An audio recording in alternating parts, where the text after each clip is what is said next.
자, 우리는 지난 시간에 하나님의 가장 큰 사랑에 대한 말씀을 나누었습니다. 우리를 향하신 가장 큰 사랑은 우리의 죄를 사해 주시는 것이고 그것을 위하여서 독생자 예수 그리스도를 보내주신 것입니다. 예수님은 우리의 죄를 대속하기 위하여 십자가에 못 박혀 죽으신 분입니다. 죄의 값을 치러주시기 위함이었다라는 사실인 것입니다. 자, 오늘 이 시간에는 하나님이 우리를 향하신 가장 큰 사랑이셨던 예수님에 대하여 함께 말씀을 나누고자 합니다. 이탈리아 밀라노의 한 미술관에는요, 한 작은 천사가 자기 손으로 예수 그리스도의 가시면류관을 손으로 이렇게 찔러보는 그러한 그림이 그려져 있다고 합니다. 자, 그래서 이 작은 아기 천사가 예수님의 그러한 가시면류관 쓰신 것에 있어서 그 옆에 와서 예수님의 그 가시면류관에 손을 대고 있는 그러한 모습인데요. 그런데 그 그림에서 이상한 점은 천사의 얼굴 표정이라는 겁니다. 여러분, 가시에 이렇게 손을 대면 얼굴 표정이 어떻게 돼야 되죠? 그렇습니다. 우리 사람 같으면 이렇게 찔러면 이런 표정이 나와야 되는데 거기 천사는 멀뚱멀뚱하고 있는 모습이라고 합니다. 자, 왜 그럴까요? 이 천사는 전혀 그 고통을 느끼지 못합니다. 그리고 그 그림에서 원하는 것 역시도 단순히 아픔을 느끼지 못하는 것뿐만 아니라 그 가시면류관에 예수님이 우리를 위하여 당하신 그 가시면류관의 의미조차도 이 천사는 모르는 것, 전혀 이해하지 못하는 것을 암시하고 있는 그림이라는 겁니다. 왜 그렇습니까? 사실 천사는 예수님이 감당하신 가시면류관의 의미와 십자가의 고통을 이해할 수 없다는 것입니다. 왜냐하면 천사는 우리 인간과는 전혀 다른 차원의 세계에 살고 있기 때문이며 우리와도 전혀 다른 존재라고 할 수 있기 때문인 것입니다. 그런데 예수님은 누구를 위해서 죽으셨습니까? 천사를 위해서 죽은 것이 아니라 우리 인간을 위하여서 죽어주셨기 때문에 이 천사들은 예수님께서 왜 인간을 위하여 죽으셨는지 전혀 이해할 수 없기 때문이라는 것입니다. 여러분, 인간의 고통을 이해하기 위해서는 같은 인간이어야 한다라는 것입니다. 그리고 어떤 사람이 당하는 것과 같은 고통을 함께 겪어본 사람만이 그 고통을 진정으로 이해할 수 있다는 것입니다. 그래서 병원에서 보면 이 중환자들의 모임이 있다고 합니다. 큰 병에 걸린 암 환자들의 암 환자들끼리 모이는 그러한 모임들에 가보면 서로를 더욱더 이해하는 말과 위로와 격려가 넘쳐나는 것을 보게 됩니다. 또한 우울증에 걸린 사람들끼리의 모임이 또한 있게 됩니다. 그런 사람들은 서로를 더 이해하고 서로가 더 그렇게 우울증에 빠졌던 일들에 대하여서 함께 나누며 격려하고 위로한다라는 것입니다. 그 병을 겪어보지 못한 사람은 어떻습니까? 아무리 우리가 이해한다 하여도 그 고통이 클 것이다 라고 우리가 상상을 할 수 있어도 이해를 제대로 못할 경우들이 있다라는 것입니다. 그래서 인도 속담에 그의 신을 신고 걸어보기 전에는 그에 대하여 말하지 말라라는 이야기가 있다고 합니다. 무슨 뜻입니까? 그 사람 입장에서 살펴보고서 생각하고 말한다라는 의미가 되는 것입니다. 오늘 본문 말씀을 살펴보시면 우리에게 있는 대제사장은 우리의 연약함을 동정하지 못하실 리가 아니요 모든 일에 우리와 똑같이 시험을 받으신이라고 말씀하고 있습니다. 주님은 손수 인간을 지으신 분으로서 인간의 모든 것을 이해하지 못할 것이 없는 분이십니다. 그럼에도 하나님은 어떻게 하십니까? 하나님께서는 하늘 보좌를 버리시고 인간의 신을 신고 인간이 되셔서 이 땅에 오신 것입니다. 그래서 그분은 인간의 모든 아픔을 친히 동정하셨습니다. 이는 주님은 진정으로 우리 인간을 이해하시는 분이요 따라서 진정한 위로자가 되실 수 있는 분임을 증거하여 주는 말씀인 것입니다. 여러분, 오늘 말씀의 동정이라는 말은 사실 여러분 동정이라는 말 좋게 들리십니까? 안 좋게 들리십니까? 별로 안 좋게 들리십니다. 왜냐하면 우리나라 드라마의 영향입니다. 나 동정하지 마! 막 이러면서 동정이라고 하면 마치 내가 불쌍히 여김을 받고 하는 것처럼 여겨지기 때문에 나 동정하지 마! 이런 말을 자꾸 듣다 보니까 동정이라는 말이 별로 우리가 받기에 좋지 않은 말처럼 들릴 수가 있습니다. 그러나 아닙니다, 여러분. 동정이라는 말은요, 예전 성경에서는 이것을 체휼이라는 말로 표현했었는데요. 체휼이라는 말이 이해가 잘 가지 않기 때문에 동정이라는 말을 사용합니다. 이 동정이라는 말은 내가 그 사람의 입장에서 모든 것을 이해하며 그 사람을 긍휼히 여기는 마음이 동정이라는 것입니다. 그렇기 때문에 하나님께서 우리를 다 이해하시고 우리에 대한 것을 다 체험하시고 우리를 불쌍히 여겨주시고 더욱더 도와주신다라는 의미가 담겨 있다는 것을 생각하며 그저 우리가 알고 있었던 동정이라는 의미처럼 이것은 별로 좋지 않아라고 생각하지 마시고 하나님께서 우리를 동정해 주신다는 그것을 기억하며 감사함으로 이 말씀을 받을 수 있기를 원합니다. 오늘 이 시간에는 우리 주님께서 우리의 연약함을 어떻게 동정하여 주시는지를 살펴보며 함께 은혜를 나누기 원합니다. 자, 그래서 우리의 연약함을 동정하시는 분이라는 말씀으로 함께 말씀을 나누겠습니다. 자, 첫 번째로 무엇을 어떻게 동정해 주실 수 있습니까? 같이 있습니다. 인생에 수고하는 삶에 동참하심으로 우리를 동정해 주십니다. 여러분, 예수님이 이 땅에 계실 때 예수님은 어떻게 사셨습니까? 하늘 보좌를 버리시고 오셔서 이 땅에서 왕궁에 오셔가지고 호의호식 하시면서 모든 사람들 위해 군림하셨습니까? 아닙니다. 예수님 어떻게 오셨죠? 낮고 천한 마국간으로 오셔가지고 모든 사람들을 섬기는 사람이 되셨으며 또한 그때에도 목수의 아들로 태어나셔서 그 목수의 삶을 같이 살아가셨고 또한 그 아버지를 도우며 가족의 생계를 꾸려가셨던 것을 볼 수 있습니다. 실로 예수님은 인생들의 수고로운 삶에 동참하셨다라는 사실입니다. 이후에 예수님께서 공생애가 시작된 이후에도 마찬가지셨습니다. 예수님은 아담의 범죄에 의해 날마다 피곤한 인생을 살아가는 우리의 인생의 인간들의 친구요 종이 되셔서 그들보다 더한 육신적인 피곤함을 느끼며 공생의 삶을 사셨던 것을 볼 수 있습니다. 예수님은 사람들에게 하늘나라의 복음을 전하시고 병자를 치유하시고 한 사람 한 사람 위로하시며 그들의 그러한 아픈 부분을 온전케 하시면서 너무 지쳐서 때로는 바다에 큰 풍랑이 있는 중에도 배 한편에서 어떻게 하셨습니까? 너무 피곤하셔서 풍랑이 있는 중에도 피곤하셔서 잠을 청하신 적도 있습니다. 뿐만 아니라 육신적으로 허기지고 기력이 쇠한 상태에서 먹을 것을 구하기 위하여서 아직 때가 이른 무화과 나무에서 열매를 살피신 적도 있는 것을 볼 수 있다는 것입니다. 이처럼 예수님은 하나님이셨지만 인간이 되셔서 인간의 인생의 수고로운 삶을 그대로 체험하신 것입니다. 그러므로 예수님은 인생을 누구보다 잘 이해하실 수 있으며 수고로운 인생을 위로하실 수 있는 분이시다라는 겁니다.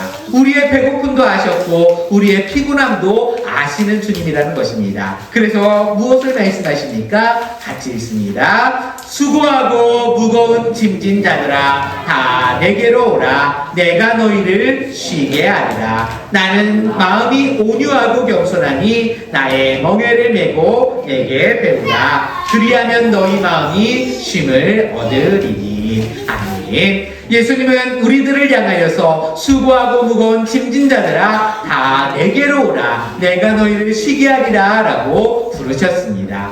예수님은 인생의 수고에 동참하시고 우리 인생의 고통을 아시기에 우리에게 안식을 주시기 위하여 부르신 것입니다. 여러분, 인간은 다른 사람의 수고를 알기는 알 수 있습니다. 이해할 수 있습니다. 저 사람 너무 수고하구나, 너무 고통스럽구나 이해할 수는 있습니다. 그러나 그 사람에게 안식을 줄 수 있습니까? 없습니까? 없습니다. 인간은 다른 사람의 수고는 알긴 하여도 그 사람에게 배려 정도를 할 수 있습니다. 그 사람이 조금 쉴 수 있도록 내가 친절을 베풀거나 배려할 수는 있어도 거기에는 분명한 한계가 있다는 것입니다. 그런데 우리 예수님은 어떻습니까? 예수님은 인간의 수고를 동정하시는 분이면서도 근본 하나님이십니다. 바로 전능자이십니다. 그러기에 모든 것이 가능하시고 못하실 일이 없는 분으로서 우리의 수고로움을 쉬게 하실 수 있는 분이시라는 사실인 것입니다. 그러므로 예수님은 인생에게 진정한 안식을 주실 수 있습니다. 피곤하고 지친 인생마다 주님께 나아오시기를 바랍니다. 세상이 주지 못하는 참된 안식과 생명력을 주님으로부터 얻게 될 줄 믿습니다. 둘째로 예수님은 우리의 연약함을 어떻게 동정하셨습니까? 두 번째로요, 인생들의 눈물 어린 삶에 동참하셨습니다. 인생은 태어나면서부터 울기 시작하여 일생 동안 헤아릴 수 없는 눈물을 흘리게 됩니다. 이러한 눈물에는 어떤 눈물이 있을까요? 기뻐서 흘리는 눈물이 있고 또한 슬퍼서 또한 고통스러워서 우는 눈물들이 있습니다. 그런데 대부분 눈물을 흘리면 어느 때 많이 흘립니까? 슬프고 괴로울 때 눈물을 흘리게 됩니다. 실로 인생은 세상을 살아가면서 수많은 인생의 질고를 겪게 되고 그로 말미암아 눈물과 탄식으로 점철된 삶을 살아가게 됩니다. 그런데 예수님도 인생의 이러한 눈물 어린 삶에 동참하셨다는 사실입니다. 실로 예수님은 인생의 슬픔과 탄식을 아시는 분이십니다. 성경에 보면 예수님이 눈물을 흘리신 기록들이 나오고 있는데요. 먼저는 당신이 특별히 사랑하셨던 마르다와 마리아의 오라버니 나사로의 죽음 앞에서 눈물을 흘리셨던 것을 보게 됩니다. 또한 공생의 마지막 한 주간을 남기시고 예루살렘에 입성하셨을 때에 장차 예루살렘 사람들이 당하게 될 고난을 바라보시면서 탄식하며 눈물을 흘리셨습니다. 그리고 마지막으로 겟세마네 동산에서 자기를 죽음에서 능히 구원하실 이에게 간절하게 기도하시면서 통곡하셨던 것을 볼 수 있다는 것입니다. 이처럼 이러한 기록들은 예수님이 완전한 인간으로서 인간의 아픔과 고뇌를 그 누구보다도 깊고 완전하게 이해하고 계셨음을 보여주는 말씀들인 것입니다. 그리고 이것은 예수님이 우리들의 눈물을 씻어주실 수 있는 진정한 위로자가 되심을 보여주는 말씀들인 것입니다. 실로 예수님께서는 죽은 지 나흘이나 된 나사로를 무덤에서 불러내심으로써 마르다와 마리아의 눈에서 그 눈물을 닦아주신 것처럼 인생의 질고로 인한 우리의 모든 눈물을 씻어주실 수 있으십니다. 주님은 이것을 위하여 십자가를 지신 것입니다.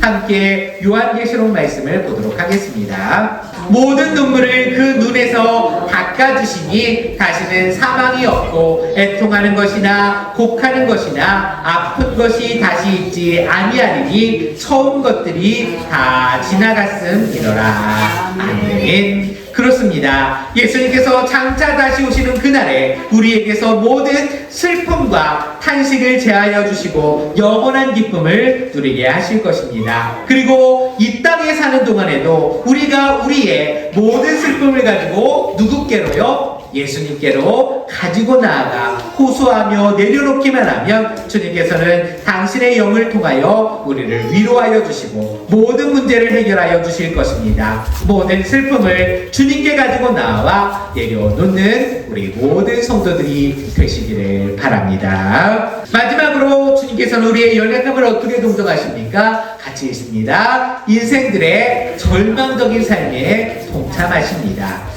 여러분, 인생이 안고 있는 가장 크고 절망적인 문제가 무엇일까요? 무엇이 가장 크고 절망적인 문제입니까? 대학 입시에 떨어지는 거요? 취업이 안 되는 거요? 어떤 게 가장 절망적일까요? 그렇습니다. 죽음의 문제입니다. 죽음이 바로 인생에게 있어서 가장 큰 절망의 문제입니다. 인생은 아담의 범죄 이후에 모두가 사망의 권세 아래 굴복하고 있는 허무한 존재라는 것입니다. 실로 인생은 죽음을 숙명처럼 맞이할 수밖에 없습니다. 인생은 끊임없이 이 숙명을 극복하기 위하여서 노력하였지만 그러면 그럴수록 절망감만 더 커질 뿐이었다는 사실입니다. 예수님은 이와 같이 죽음이라는 절망적인 상태에 놓여있던 우리 인생을 돌아보시고 그들을 구원하시기 위하여 이 땅에 오셨으며 친히 십자가를 지심으로 인간들을 절망의 상태에 이르게 한 이 죽음의 자리에까지 나아가셨던 것입니다. 즉 주님은 인간의 최고의 고통에까지 동참하신 사실인 것입니다. 물론 이것은 인간들처럼 주님께 어떤 죄가 있어서가 아니었습니다. 주님은 무죄하신 분으로서 스스로 이 죽음의 자리를 우리를 위하여 나아가신 것입니다. 히브리서 9장 28절 말씀을 보겠습니다. 이와 같이 그리스도도 많은 사람의 죄를 담당하시려고 단번에 들으신 바 되셨고 구원에 이르게 하기 위하여 죄와 상관없이 자기를 바라는 자들에게 두 번째 나타나시리라. 아멘. 예수님이 왜 죽음의 자리까지 나아가셨습니까? 바로 우리를 절망적인 상태에서 구원하시기 위해서였다는 것입니다. 즉 주님은 죄인들의 죄짐을 지고 십자가에서 죽으심으로써 인생들에게 산 소망을 주신 것입니다. 물론 예수님이 죽음으로 그 생애를 마감하고 끝나셨다면 어떻게 됩니까? 그렇다면 그 죽음으로 아무 소용이 없었을 것입니다. 그러나 예수님은 어떠하셨습니까? 죽음에서 다시 살아나심으로 당신이 죽음을 정복하셨음을 보여주셨고, 인생들에게 당신을 의지할 때에 죽음을 극복할 수 있다는 새 소망을 주신 것입니다. 여러분, 우리 인생은 예수님의 십자가 사건이 있기 이전이나 이후나 동일하게 어떻게 됩니까? 죽기는 죽습니다.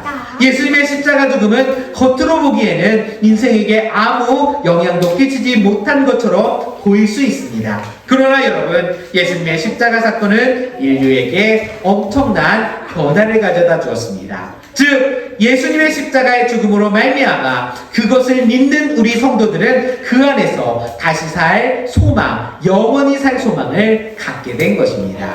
주님이 다시 오시는 날 주님 안에서 죽었던 사람들은 나사로가 주님의 부르심을 듣고 무덤에서 나온 것처럼 모두 다 무덤에서 나오게 될 것입니다. 그리고 주님의 나라에서 영원히 살게 될 것입니다. 그래서 사도 바울은 외치고 있습니다. 우리 모두 이 승리의 외침을 함께 할 수 있는 성도들이 되시기를 바랍니다. 함께 외칩니다. 사망아, 너의 승리가 어디 있느냐? 사망아, 내가 쏘는 것이 어디 있느냐? 사망도 이기게 됩니다. 사망이 쏘는 그 죄도 다 이기게 되는 줄 믿습니다. 사랑하는 성도 여러분, 오늘은 하나님이 우리를 향하신 가장 큰 사랑이신 예수 그리스도에 대하여 나누었습니다. 왜 예수님이 하나님의 가장 큰 사랑을 나타내시는 분이십니까? 예수 그리스도께서 아무리 전능하신 분이라 해도 그분이 우리의 수고와 고통에 동참하시지 않으셨다면 우리는 그 말씀을 믿을 수 없었을 것입니다. 마치 천사가 예수님의 가시면류관을 찔러보고서도 아무 고통을 느끼지 못하는 것처럼 예수님이 우리의 고통을 모르신다고 생각할 수도 있었을 것입니다. 그러나 하나님은 말씀으로만 우리를 이해한다거나 사랑한다고 하시지 않고 당신의 독생자 외아들을 예수 그리스도를 직접 인간의 몸을 입고 이 땅에 오도록 하셨으며, 예수님은 우리 인생의 모든 수고로움과 고통까지 동참하셨고, 그리고 마지막에는 인생을 수고와 고통에서 구원하시기 위하여 자기 몸을 죽음에까지 내어주신 분이신 것입니다. 그러므로 우리는 하나님의 사랑과 예수 그리스도의 사랑의 진실성을 알 수 있습니다. 그러한 하나님과 그의 독생자 예수 그리스도께서 지금도 여러분 가운데 함께하고 계십니다. 그러므로 우리 모두 우리 주님의 사랑을 의지하며 이 험한 세상에서도 하나님께서 우리를 구원하시는 해, 우리를 대속하신 그 사랑을 기억하며 기쁨으로 살아갈 수 있는 우리 모든 성도들이 되시기를 간절히 소망합니다. 아멘. 기도하겠습니다.